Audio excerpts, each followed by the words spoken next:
ఓం స్వస్తి.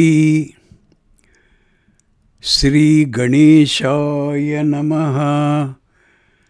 మహర్షి వేదవ్యాస గురవే నమః. మహామహోపాధ్యాయ పద్మశ్రీ పుల్లెల శ్రీరామచంద్రుడు గారు రచించిన మహాభారత సార సంగ్రహము అను కావ్య గ్రంథమునందలి వనపర్వము చదువుచున్నది జంగా కృష్ణమూర్తి. అత్రి ముని పృథు చక్రవర్తుల వృత్తాంతం. మహాపురుషుల చరిత్ర వర్ణించి చెబుతూ మార్కండేయుడు ఇలా అన్నాడు. పృథు చక్రవర్తి అశ్వమేధ యాగం చేస్తున్నాడని విని అత్రి అను ఒక ముని ఆ యజ్ఞానికి వెళ్ళి ధనం సంపాదిస్తే బాగుంటుందని మొదట అనుకొన్నా, తర్వాత అలా ధనార్జనం చేయడం వల్ల ధర్మం క్షీణించిపోతుంది, వెళ్ళకూడదు అనుకున్నాడు. ధర్మపత్నిని పుత్రులను పిలిచి మనం అందరము వెళ్ళి ఏ బాధలు ఉండని అరణ్యంలో నివసిద్దాం అన్నాడు. అతని భార్య ధర్మానుసారంగానే పృథు చక్రవర్తి యజ్ఞం చేస్తున్నాడు కదా, అతనిని యాచిస్తే అధికంగా ధనం ఇస్తాడు, దీనిని నీవు పోషించవలసిన పుత్రాదులకు పంచి ఇచ్చి తరువాత అరణ్యానికి వెళ్ళడం మంచిది, ఇది ధర్మాత్ములు చేసిన నిర్ణయం కదా అని అంది.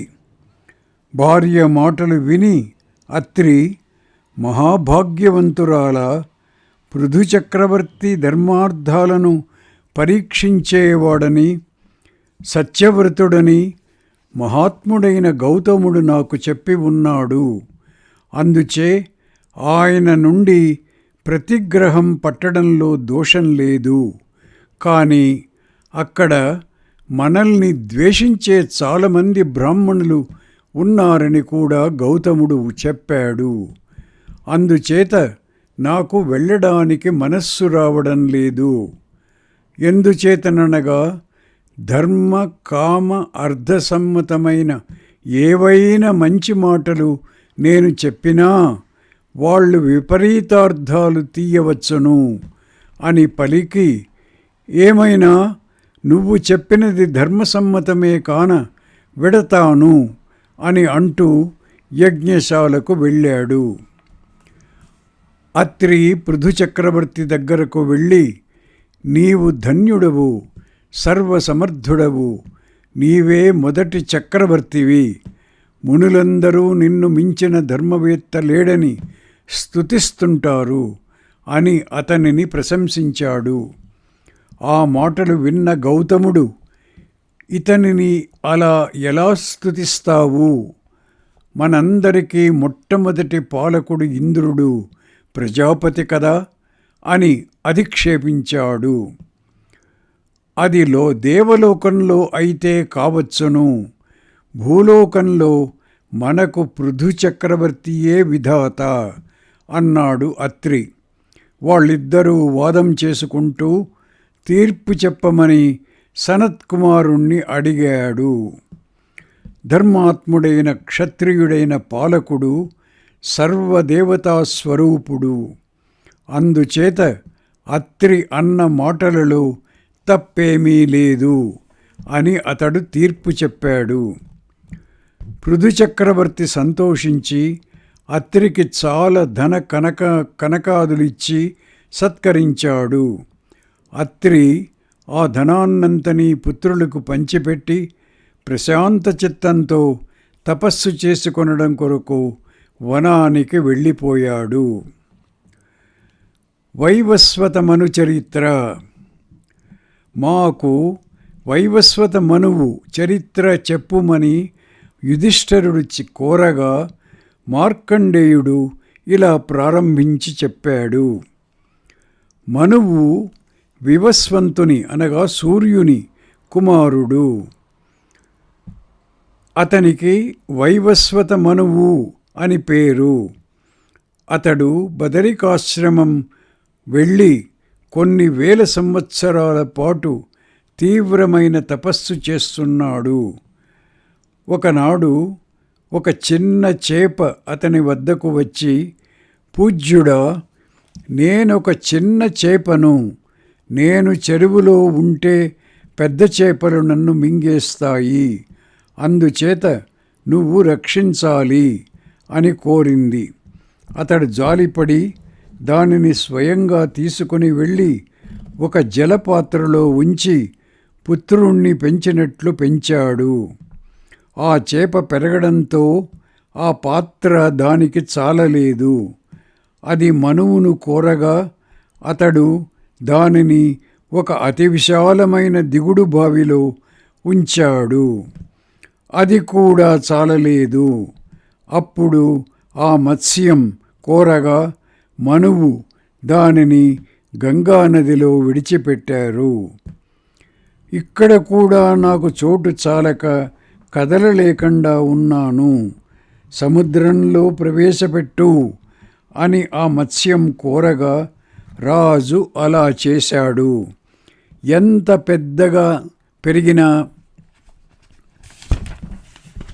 కూడా ఆ మత్స్యం మంచి గంధ స్పర్శలతో మనువు మోయడానికి అనువుగా తేలికగా ఉండేది. సముద్రంలో ప్రవేశించగానే మత్స్యం మనువుతో ఇలా అంది, కొద్ది కాలంలో మహాజల ప్రళయం రాబోతున్నది. చరాచర రూపమైన జగత్తంతా నశిస్తుంది. మహాముని, దృఢమైన విశాలమైన ఒక ఓడ చేయించు. దానిలో సప్తర్షులను కూర్చుడబెట్టుకొని పునఃసృష్టికి కావలసిన బీజాలన్నీ సేకరించి వేరువేరుగా ఉంచుకో. నేను వస్తాను. నాకు పెద్ద కొమ్ము ఉంటుంది. అదే నాకు గుర్తు. నా సహాయం లేకుండా నీవు ఈ జలంలో సంచరించజాలవు, దాటజాలవు. ఇలా మనువుతో చెప్పి మత్స్యం వెళ్ళిపోయింది. మనువు మత్స్యం చెప్పిన విధంగా అన్నీ చేశాడు. మత్స్యాన్ని స్మరించగానే అది పర్వతం అంత శరీరంతో పెద్ద కొమ్ముతో వచ్చింది. మనువు నావ త్రాడును దానికి కొమ్ముకు కట్టాడు. అప్పుడు మత్స్యం ఆ నావను మహావేగంగా సముద్రంలో లాగికొంటూ వెళ్ళింది. అంతా జలమయం అయిపోయింది.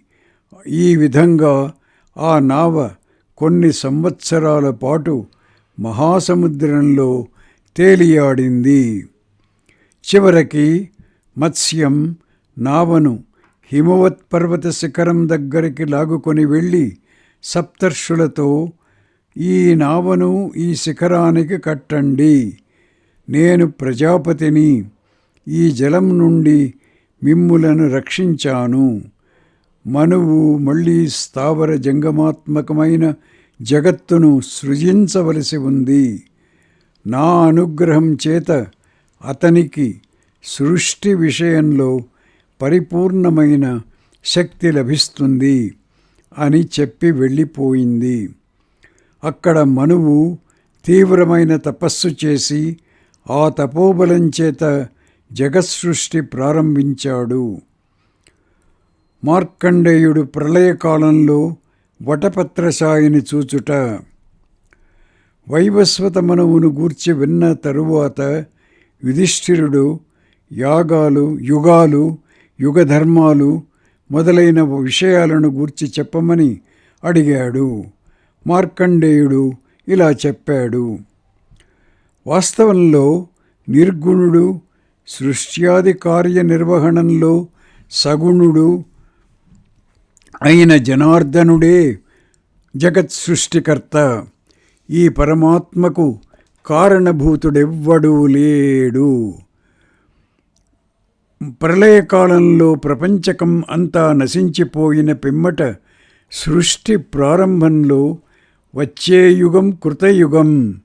దాని ప్రమాణం 4,000 సంవత్సరాలు, 400 సంవత్సరాలు యుగసంధి, 400 సంవత్సరాలు సంధ్యాంశం, తరువాత 3,000 సంవత్సరాలు త్రేతాయుగం, 300 సంవత్సరాలు యుగసంధి, 300 సంవత్సరాలు సంధ్యాసం, 2,000 సంవత్సరాలు ద్వాపరయుగం, 200 సంవత్సరాలు యుగసంధి, 200 సంవత్సరాలు సంధ్యాంశం, తరువాత 1000 సంవత్సరాలు కలియుగం, తరువాత 100 సంవత్సరాలు యుగసంధి, 100 సంవత్సరాలు సంధ్యాంశం.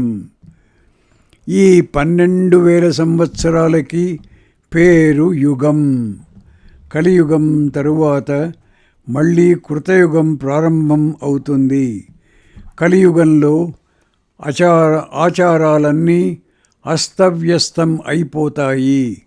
కలియుగంలో నరులు సాధారణంగా అసత్యమే పలుకుతారు. యజ్ఞాలకి, దానాలకి, వ్రతాలకి ఏవేవో ప్రతినిధులు చేసుకుంటూ అసలు యజ్ఞాదులు చెయ్యరు. బ్రాహ్మణులు శూద్ర కర్మలు చేస్తారు, శూద్రులు ధనార్జన చేస్తారు, క్షత్రియ వృత్తి అవలంబిస్తారు లేదా ఇతర వృత్తులు అవలంబిస్తారు. బ్రాహ్మణులు యజ్ఞాలు, స్వాధ్యాయము విడిచివేసి భక్ష్య వివేచన లేకుండా అన్నీ తినివేస్తుంటారు. బ్రాహ్మణులు జపాలు మానేస్తే ఇతరులు జపాలు చేస్తారు. దేశం అంతా అనేక విధాలైన మ్లేచ్ఛ జాతుల వాళ్ళు పాలకులుగా ఉంటారు. చెట్ల పుష్పాలు, ఫలాలు చాలా అల్పంగా ఉంటాయి. బ్రాహ్మణులు పాపాత్ముల నుండి కూడా నిస్సంకోచంగా దానాలు పడతారు. దాంభికంతో అనేక విధాలైన వేషాలు ధరిస్తారు. ఆశ్రమవాసులందరూ వృద్ధాచారులై, పానాసక్తులై, భోజన ప్రియులై లౌకికమైన అభివృద్ధిని కోరుతుంటారు. వర్తకులు తూకాలలో మోసం చేస్తూ అనేక విధాల జనుల్ని మోసం చేస్తారు. ధర్మపరాయణుల కష్టాల పాలవుతారు. పాపాత్ములు వృద్ధిలో ఉంటారు. ధర్మం దుర్బలమైపోతుంది, అధర్మం బలం కలదవుతుంది. ధర్మిష్ఠా పరిహీయంతే పాపీయాన్ వర్ధతే జనః, ధర్మస్య బలహాని స్యాత్ అధర్మస్య బలి తథా. మానవులు చిన్నతనంలోనే ముసలి లక్షణాలు కలవారు అవుతారు. ఈ విధంగా అధర్మం పెరిగిపోగా చాలా సంవత్సరాలు వర్షాభావం ఏర్పడుతుంది. నీరు లభించక ప్రాణులన్నీ నశిస్తాయి. అగ్ని వాయువులు విజృంభించి లోకాన్నంతటినీ కాల్చివేస్తాయి. తరువాత వర్షాలు ప్రారంభమై భూమి అంతా జలమయం అయిపోతుంది. ఈ విధంగా అనేక పర్యాయాలు జల ప్రళయం వచ్చినప్పుడు, విశ్వం అంతా అదృశ్యమైపోయినప్పుడు నేను మాత్రం ఒక్కడనే తిరుగుతూ ఉంటాను. ఒకమారు నేను అలా తిరుగుతుండగా జలమధ్యంలో ఒక వటవృక్షం కనపడింది.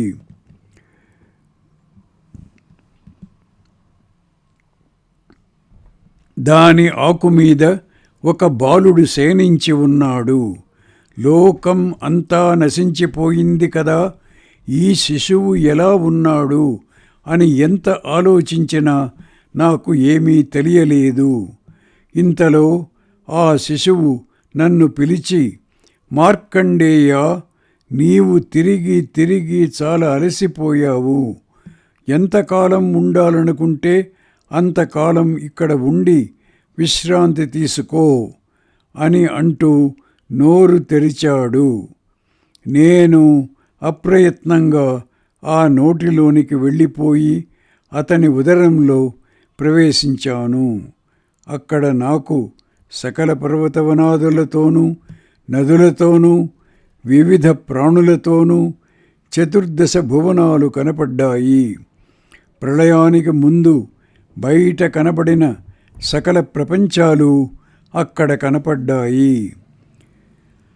ఆ శరీరం మధ్యలో సుమారు 100 సంవత్సరాలు సంచరించాను. అయినా నాకు అంతం దొరకలేదు. ఒక పెద్ద గాలికి మళ్ళీ బయటకు వచ్చిపడ్డాను. అదే మర్రి చెట్టు ఆకు మీద శ్రీవత్సధారి పీతాంబరుడు అయిన శిశువు కనపడి, మార్కండేయ, నా ఉదరంలో విశ్రమించావా అని అడిగాడు. నేను ఆ శిశువు పాదపద్మాలను శిరస్సుతో స్మృతించాను. ఈ మాయ అంతా ఏమో చెప్పు మహాప్రభూ అని ప్రార్థించాను. అప్పుడు ఆ శిశువు, జలానికి నారా అని పేరు, ఎల్లప్పుడూ నారాలలో ఉంటాను, అందుచేత నేను నారాయణుడను. సకల దేవతలు నా స్వరూపమే, విశ్వమంతా నా శరీరం, జగత్ సృష్టి స్థితి సంహారాలు నేనే చేస్తూ ఉంటాను అని తన స్వరూపాన్ని గురించి వర్ణించి చెప్పి అంతర్ధానం చెందిపోయాడు. యుధిష్ఠిరా, ఆనాడు నేను చూచిన ఆ నారాయణుడే నీ బంధువు అయిన ఈ శ్రీకృష్ణుడు. ఈయనను చూడగానే నాకు ఆనాడు చూచిన విషయాలన్నీ స్మృతిపదంలో మెదిలాయి. మార్కండేయుని మాటలన్నీ విని పాండవులు, ద్రౌపది, అక్కడ ఉన్న అందరూ కూడా కృష్ణునకు భక్తిపూర్వకంగా నమస్కరించారు.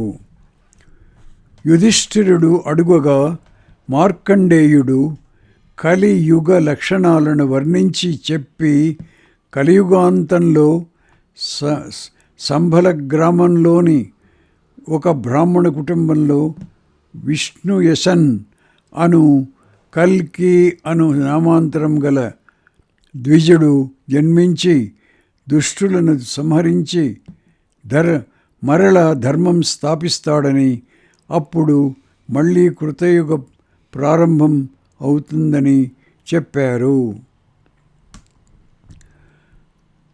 నీవు ధర్మ మార్గాన్నే అనుసరించి రాజ్యపాలనం చెయ్యాలి అని కూడా యుధిష్ఠిరునకు ఉపదేశించాడు. పరీక్షిత్ అను రాజు మండూకరాజు పుత్రికను వివాహమాడుట, తపోధనులైన బ్రాహ్మణుల మహాత్మ్యాన్ని వర్ణించే సందర్భంలో మార్కండేయుడు ఒక కథ చెప్పాడు. ఇక్ష్వాకు వంశీయుడైన పరీక్షిత్ అను రాజు వేటకై సుదూరారణ్యానికి వెళ్ళాడు. అతడు అలసి ఒక సరస్సులో స్నానం చేసి విశ్రాంతి తీసుకుంటూ ఉండగా ఒక సంగీత ధ్వని వినబడినది.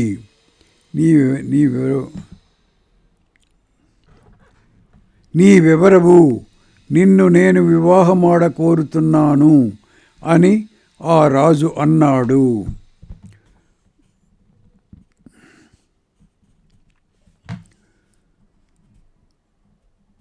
ఒక సంగీత ధ్వని వినపడినది. అది ఎక్కడ నుండి వస్తున్నదా అని అతడు అటూ ఇటూ చూచాడు.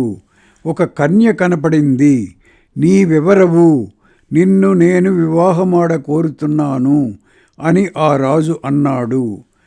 ఆమె అందుకు అంగీకరిస్తూ ఒక సమయం షరతు పెట్టింది.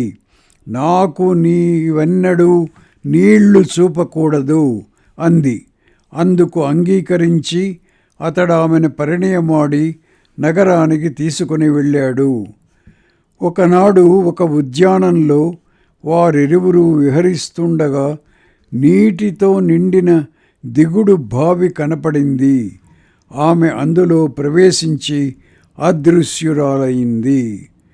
రాజు ఆమెకై వెదకించి ఆమెను కానక కప్పలు తినేసి ఉంటాయని తలిచి కనబడిన కప్పలనన్నింటినీ చంపివేయమని భటులను ఆజ్ఞాపించాడు. కప్పలన్నీ భయపడి మండూకరాజును శరణుజొచ్చాయి. మండూకరాజు బ్రాహ్మణ వేషంలో వచ్చి మండూకాలను ఆ విధంగా చంపవద్దని ఆ రాజును కోరాడు. అప్పుడు అతడు తన ప్రియురాలి మాట చెప్పగా మండూకరాజు ఆమె తన కుమార్తెయే అని అంటూ ఆమెను రప్పించి అతనికిచ్చి వివాహం చేశాడు. ఆమె యందు అతనికి శలుడు, దలుడు, బలుడు అను 3 కుమారులు కలిగారు. పరీక్షిత్ శలునికి రాజ్యం ఇచ్చి తపోవనానికి వెళ్ళిపోయారు. ఒకనాడు శలుడు వేటకై వెళ్ళి ఒక మృగాన్ని అనుసరించి చాలా దూరం వెళ్ళాడు. రథాన్ని శీఘ్రంగా తోలమని సారథిని మాటిమాటికి తొందర పెట్టాడు. వామదేవుని గుర్రాలు కట్టినా కూడా మనకు ఆ మృగం దొరకదు అన్నాడు సారథి.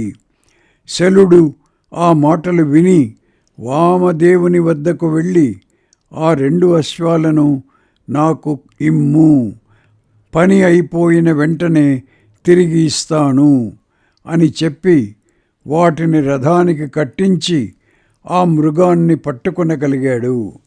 కానీ ఆ అశ్వాలను వామదేవునకు తిరిగి ఇవ్వడానికి ఇష్టపడక వాటి బదులు ఏవేవో ఇస్తానన్నాడు. వామదేవుడు అంగీకరించలేదు. రాజు అశ్వాలను ఇవ్వక పరుషంగా మాట్లాడాడు. వామదేవుడు 4 రాక్షసులను సృజించగా వాళ్ళు ఆ రాజును సంహరించారు. అతని తమ్ముడైన దలుడు రాజయ్యాడు. అతడు కూడా వాసుదేవునికి వాని అశ్వాలను ఇవ్వడానికి నిరాకరించగా వాని పుత్రాదులు మరణించారు. దలుడు వామదేవునిపై విషం పూసిన బాణం ప్రయోగించడానికి ప్రయత్నించగా చేతులు కదలకుండా అయిపోయాయి. అప్పుడు దలుని భార్య ప్రార్థింపగా వామదేవుడు వానిని క్షమించి తన అశ్వాలను తీసుకుని వెళ్ళాడు. ఇది వామదేవుని తపప్రభావం అని మార్కండేయుడు యుధిష్ఠిరునకు చెప్పాడు. బకముని శక్ర సంవాదం. యుధిష్ఠిరుడు బక మహర్షిని గూర్చి ప్రశ్నించగా మార్కండేయుడు అతని వృత్తాంతం చెప్పాడు. త్రిలోకాధిపతి అయిన ఇంద్రుడు ఐరావతం ఎక్కి అనేక ఆశ్రమాలను ఇతర ప్రదేశాలను పర్యవేక్షిస్తూ ఒక పవిత్రమైన ఆశ్రమంలో మహాతపశ్శాలి అయిన బక మహర్షిని చూచి, మహర్షి, నీవు కొన్ని సంవత్సరాల నుండి జీవించి ఉన్నావు కదా, చిరకాలం జీవించే వాళ్లకు ఏ విధమైన దుఃఖాలుంటాయో చెప్పు అని అడిగాడు. చిరకాలం జీవించే వాళ్లకు ఏ విధమైన దుఃఖాలుంటాయో చెప్పు అని అడిగాడు.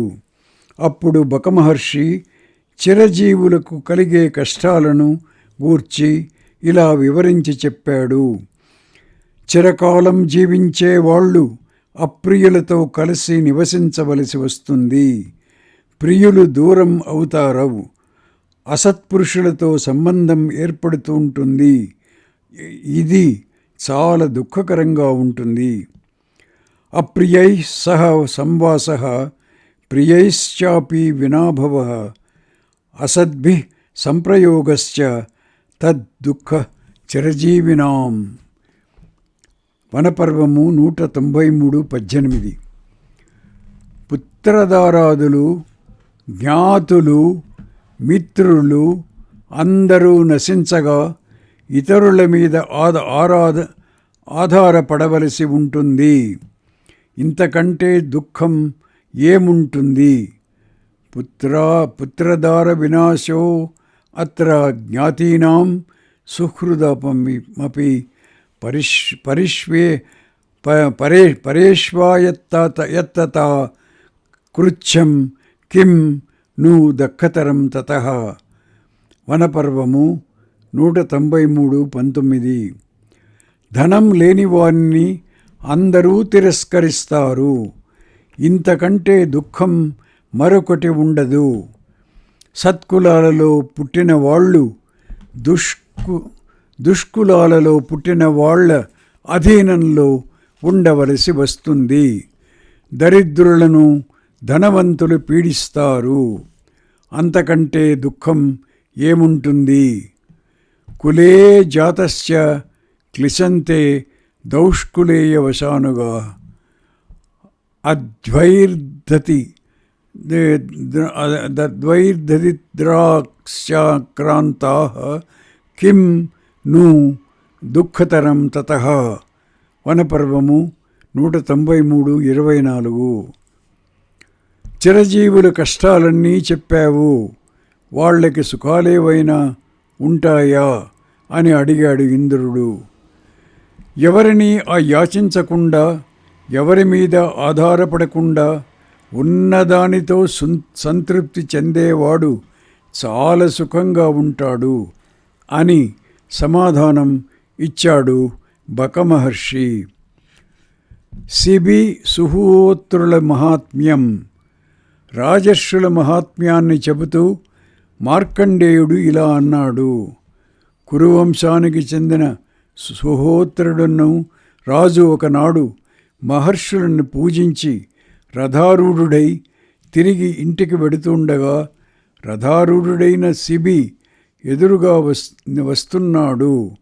ఇద్దరూ సమానమైన వయస్సు, అధికారాదులు ఉన్నవాళ్ళవడం చేత వారు ఎవరికి దారి విడవాలి అను విషయం తేలక ఇద్దరూ అలాగే నిలిచి ఉన్నారు. నారదుడు వచ్చి, మీరిద్దరూ ఒకరి మార్గం ఒకరు అడ్డుకొని ఇలా ఎందుకు నిలబడి ఉన్నారు అని అడిగాడు. పూజ్యుడా, మార్గం అడ్డుకొనడం కాదు, మేమిద్దరము మిత్రులమే, మా మధ్య తారతమ్యం ఏమీ లేదు, అందుచేత ఆలోచిస్తున్నాం అన్నాడు వాళ్ళిద్దరూ. శిబి తనకు ఎవరైనా ఉపకారం చేస్తే వాళ్లకు 100 రెట్లు ఉపకారం చేస్తాడు. అతడు ఎక్కువ స్వాదు స్వభావం కలవాడు.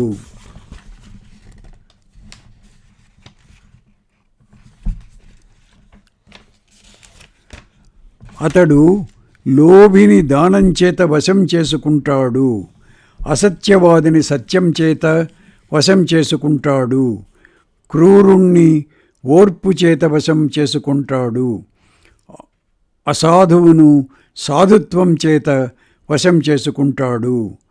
జయేత్ కదర్యం దానేన సత్యేనానృతవాదినం క్షమయా క్రూరకర్మాణమ సాధుం సాధునా జయేత్.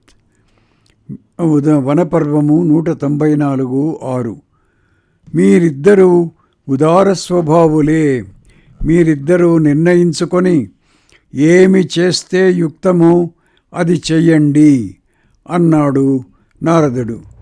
ఆ మాట వినగానే సుహోత్రుడు రథం దిగి శిబికి ప్రదక్షిణ నమస్కారాలు చేసి మార్గం ఇచ్చాడు. యయాతి ఔదార్యం. క్షత్రియుల ఔదార్యాన్ని గురించి చెప్పే సందర్భంలో మార్కండేయుడు యయాతికి సంబంధించిన ఒక విషయం చెప్పాడు. యయాతి కొలువు తీరి కూర్చుని ఉండగా ఒక బ్రాహ్మణుడు గురుదక్షిణ కోసం ధనం యాచించడం కొరకు వచ్చి, రాజా, యాచకుడు యాచించడం ద్వారా ఇతరుల మనస్సుకు బాధ కలిగిస్తాడు. అందుచేత ఇంత ఇమ్ము అని నేను అడగను.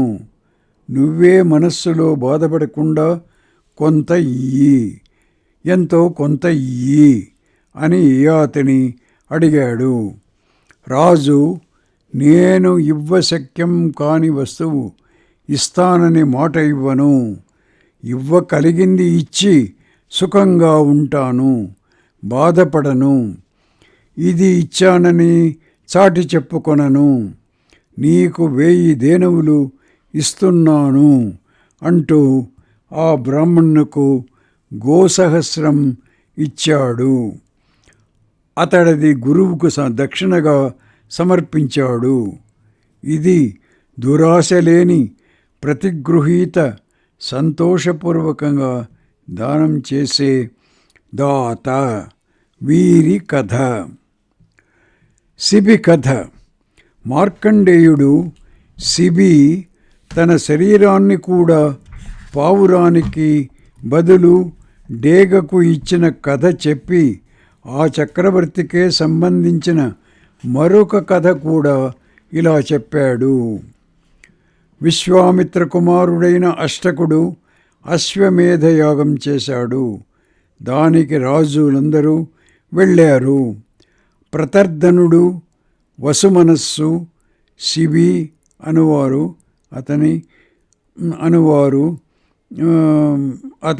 అతని భ్రాతలు. యజ్ఞం పూర్తి అయిన తరువాత అష్టకుడు ఆ ముగ్గురితో ఒక రథం ఎక్కి వెడుతున్నాడు. దారిలో నారదుడు కనపడగా, పూజ్యుడా, రా, రథం ఎక్కు అని ఆయనను ఎక్కించుకున్నాడు.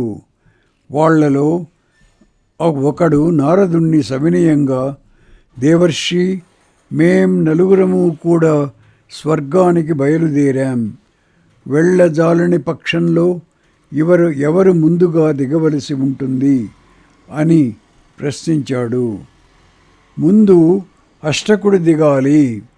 ఎందువలననగా నేను కొన్నాళ్ళు అష్టకుని ఇంట్లో ఉన్నాను.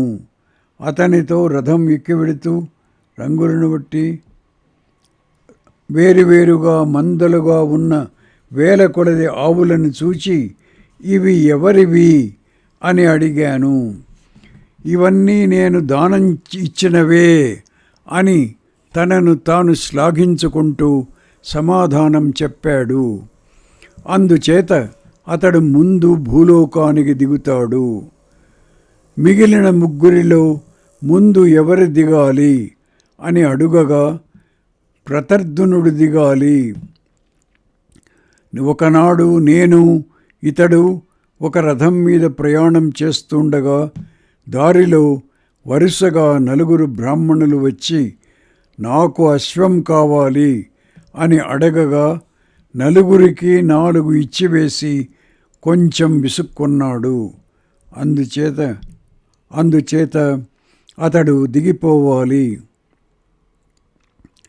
అని నారదుడన్నాడు.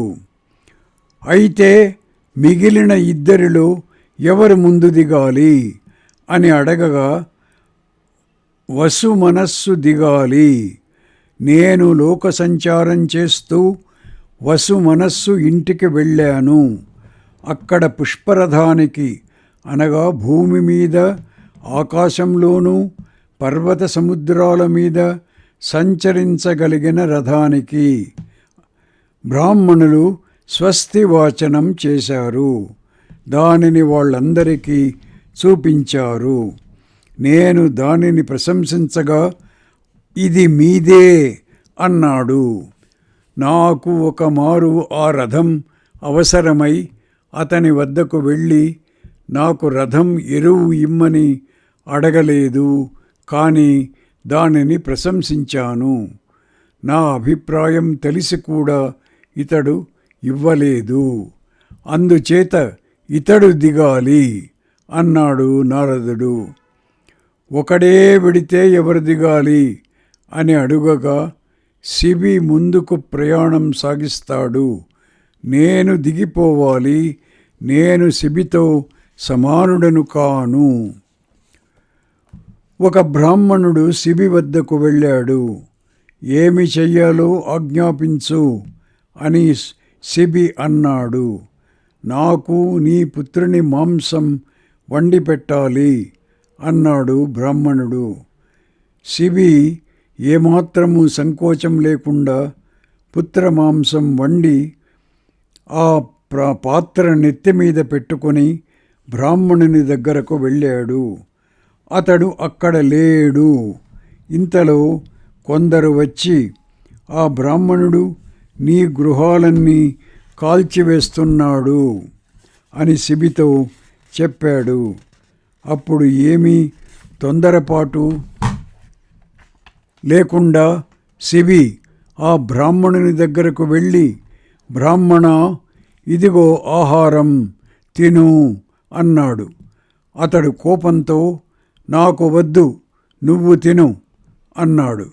శిబి తినబోయాడు. ఆ బ్రాహ్మణుడు శిబిని వారించి, నేను దాతను, నీకు ఎట్టి పరిస్థితులలోనూ కోపము రాదు అను విషయం పరీక్షించి లోకానికి చాటడానికై వచ్చాను అని అంటూ అంతర్ధానం చెందాడు. శిబి పుత్రుడు దివ్యమాల్యాంబరాదులు ధరించి అతని ఎదుట నిలిచాడు. ఇలా ఎందుకు చేశావు అని మంత్రులు శిబిని అడిగారు. శిబి అన్నాడు, నేను యశస్సు కోసం కానీ, ప్రయోజనాన్ని ఉద్దేశించి కానీ, భోగాభిలాష చేత కానీ దానం చేయను. ఇది పాపాత్ములు అనుసరించని మార్గం. ఎల్లప్పుడూ సత్పురుషులు అనుసరించిన ప్రశస్తమైన మార్గం. అందుచేతనే నేను దీనిని అనుసరిస్తాను. ఇది శిబిలోని గొప్పతనం. ఇది నాకు బాగా తెలుసు అన్నాడు నారదుడు.